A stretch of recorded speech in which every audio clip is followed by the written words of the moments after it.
दोस्तों नमस्कार, कैसे हो आप सब। Good morning. और सुबह के बज रहे हैं 10 और मैं निकला था आज 9 बजे घर से। और पहली ट्रिप मैंने करी है जनकपुरी की, और जनकपुरी से सीधा मुझे ट्रिप मिली नोएडा सेक्टर 3। और जस्ट मैंने अभी ड्रॉप किया है नोएडा सेक्टर 3। और कल की मैंने अर्निंग आपको पूरी बताई, कितनी मेरी अर्निंग हुई थी। और उसमें कुछ ड्राइवर भाई ये जानना चाहते हैं कि मतलब, और ड्राइवर भाई भी और मेरे न्यू सब्सक्राइबर जो हैं वो भी जानना चाहते हैं कि एक बार में अगर सीएनजी फिल कराते हैं तो हमारी गाड़ी कितनी एवरेज देती है। तो ये सब चीज़ें मैं बताऊंगा आपको।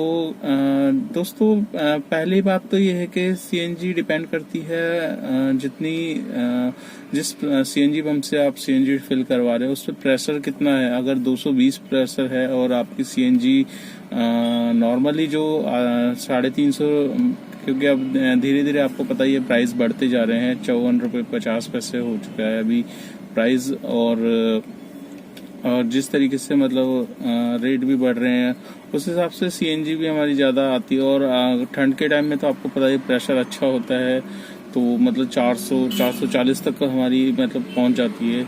तो डिपेंड करता है आपकी गाड़ी मतलब जितने मतलब दिल्ली की सड़कों पे है, ट्रैफिक में है तो अलग एवरेज आती है। और एसी में अगर गाड़ी चल रही है आपकी तो उसमें एवरेज अलग निकलती है। और ऑन हाईवे पे अगर आप गाड़ी चला रहे हैं विदाउट एसी तो उसमें एवरेज अलग आती है।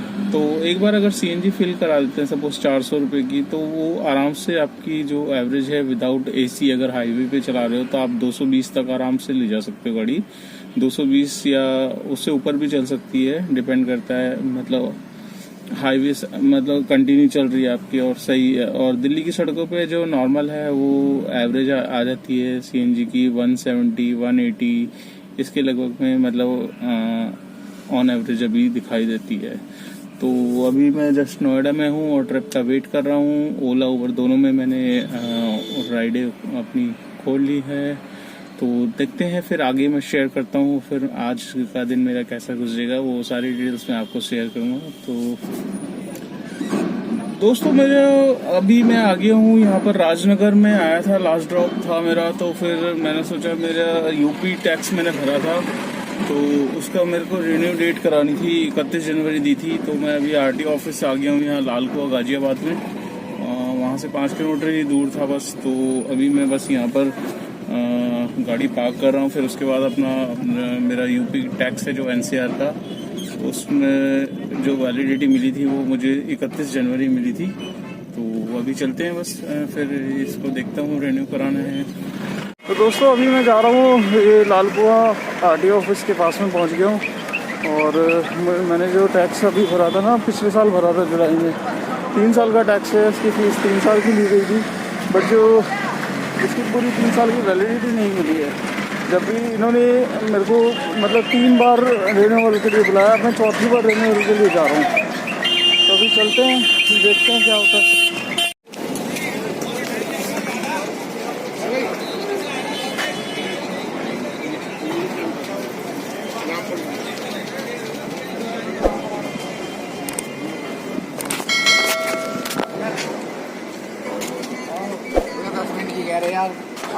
ये मैं आरटीओ ऑफिस के अंदर आ गया हूँ दोस्तों। ये देख सकते हैं कितनी भीड़ है यहाँ पर आरटीओ ऑफिस में।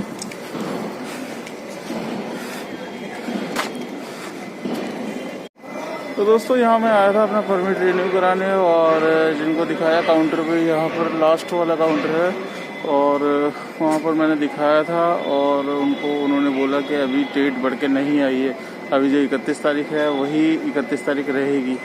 तो आप 1-2 तारीख में आके ट्राई करिएगा। तो अब देखिए कितने धक्के खाने पड़ रहे हैं। मतलब टैक्स भी पूरा भरा हुआ है, फीस भी 3 साल की दी गई है, ठीक है। उसके बाद जो वैलिडिटी है वो नहीं दे रहे यूपी आरटीओ वाले।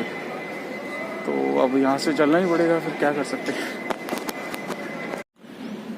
तो दोस्तों मैं अब आ चुका हूँ गाड़ी में अपनी, और आरटीओ ऑफिस के बाहर ही खड़ा हूँ पार्किंग में। और वहाँ पर मैं गया था अंदर, तो काउंटर पे जब बात करी तो उन्होंने बोला कि अभी जो डेट है वो बढ़कर नहीं आई है आपकी दिल्ली साइड से। दिल्ली जो बुराड़ी अथॉरिटी है उन्होंने अभी मतलब वो नहीं दी है इसकी वो परमिशन कितने टाइम की बढ़ानी है। तो मतलब ये आप सोचिए 3 साल का मैंने पिछले 28 अगस्त को ये टैक्स भरा था पिछले साल, और उसके बाद ये जो वैलिडिटी मेरे को मिली थी, आप यहाँ पे देख सकते हैं, ये 8 अक्टूबर की वैलिडिटी मिली थी फर्स्ट उसमें, मतलब 28 अगस्त को भरा है, फिर उसके बाद अगस्त, सितंबर, अक्टूबर, सिर्फ 2 महीने की इसमें वैलिडिटी मिली। ठीक है, फिर उसके बाद इन्होंने दोबारा बुलाया, तब मुझे 6 दिसंबर की इन्होंने वैलिडिटी दी। फिर उसके बाद मैं फिर दोबारा रिन्यू कराने आया, उसके बाद इन्होंने 31 जनवरी, यहाँ आप देख सकते हैं 31 जनवरी की ये वैलिडिटी दी है। तो आज है 29 जनवरी, तो मेरा चक्कर इसी साइड लगा था, तो मैंने सोचा आज सैटरडे का दिन है तो थोड़ा काम भी मतलब ज्यादा मतलब कम है, तो इस मतलब वहां से 5-6 किलोमीटर ही दूर था, तो मैंने सोचा ये रिन्यू करा लेता हूँ। तो यहाँ पर आया तो इन्होंने जो यहाँ के काउंटर पर है बंदे, उन्होंने मना कर दिया है। बट मैंने उनसे एक चीज क्लियर करी कि सर अगर 31 जनवरी के बाद मैं 1 तारीख को अगर गाजियाबाद आता हूँ, तो सपोज आरटीओ ऑफिसर कोई 5 नंबर वाले जो होते हैं, उन्होंने अगर मेरी गाड़ी रोकी तो क्या वो मेरा गाड़ी का चालान कर सकते हैं? तो उन्होंने बोला कि नहीं, आपका कोई चालान नहीं होगा, क्योंकि आप ऑलरेडी पे कर चुके हो 3 साल का टैक्स एनसीआर का, तो उनका कोई राइट्स नहीं बनता आपकी गाड़ी का चालान करने का। ठीक है, तो ये चीज मैं क्लियर करके आया हूँ। तो जिन भी भाइयों का आरटीओ टैक्स भरा हुआ है, मतलब उन्होंने 3 साल का भर रखा है, और मेरी तरह ही वो भी अपना रिन्यू हर महीने मतलब 2-2 महीने बाद करा रहे हैं, क्योंकि अभी जिन भी भाई ने एनसीआर टैक्स भरा है उनको ये प्रॉब्लम फेस करनी पड़ रही है। तो आप मतलब कोशिश ये कि आपको डरने की जरूरत नहीं है कि आपका टैक्स एक्सपायर है या कुछ एक्सपायर है, क्योंकि ये फॉल्ट इनकी साइड से है, हमारी साइड से नहीं है। हमने पूरा 3 साल का टैक्स भरा हुआ है, तो हम गाड़ी चला सकते हैं। बट हाँ, कोशिश यही करिएगा कि जल्द से जल्द, मतलब आप मुझे इन्होंने बोला है 1-2 तारीख को आपको आना है, 1-2 तारीख में आप पता कर लेना, तो मैं 1-2 तारीख को ना आके मतलब 2-3 दिन बाद ही आऊंगा, क्योंकि 4-5 दिन बाद आएंगे तो उससे बेटर है कि पता चल जाएगा कि हाँ जो डेट बढ़ के मिली है तो वो मिल जाएगी। तो अब मैं यहाँ से निकलता हूँ, फिर आगे फिर देखते हैं, यहाँ से ट्रिप मैं ऑन करूंगा अपनी, तो आगे शेयर करता हूँ फिर आपसे दोस्तों। तो दोस्तों मैं आ चुका हूँ अभी जनकपुरी साइड, अभी ड्रॉप किया है, मेरा लास्ट ड्रॉप जनकपुरी में हुआ है, और अब मैं घर की तरफ जा रहा हूँ। यहाँ से मुझे 20 मिनट लगेंगे घर पहुँचने में।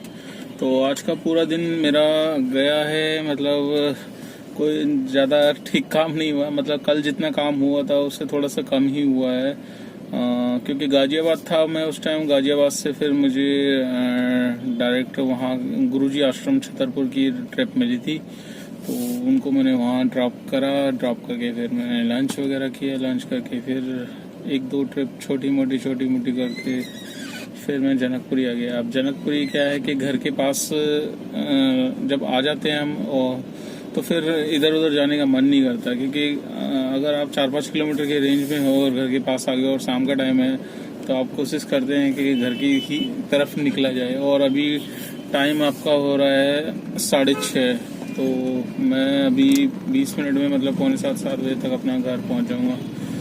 तो आज का जो मोटा काम हुआ है मेरा दोस्तों, आप देख सकते हैं, मेरा काम हुआ है 1300 रुपये का। तो 1300 रुपये में मेरी जो CNG लगी है वो आज आई थी 358 रुपीज़ की CNG आई थी, और 100 रुपये अगर गाड़ी का मेंटेनेंस हटाते हैं तो वही कट पिट के 900 रुपीज़ मेरे पास नेट अर्निंग समथिंग हो रही है। तो ये आज की पूरी अर्निंग हुई है। मतलब आज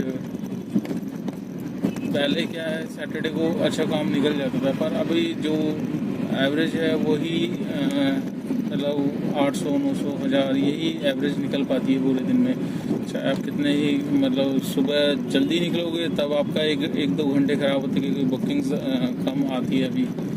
तो जिस तरीके से चल रहा है उसी से मैनेज करना पड़ रहा है हम लोगों को, क्या करें। जब तक क्योंकि कोविड के केस कम नहीं होंगे तब तक काम नहीं उठेगा। हालांकि दिल्ली गवर्नमेंट ने वीकेंड कर्फ्यू हटा दिया है। आज जैसे वीकेंड कर्फ्यू लगा रहता था सैटरडे और संडे का, वो पूरा बंद कर दिया है, और जो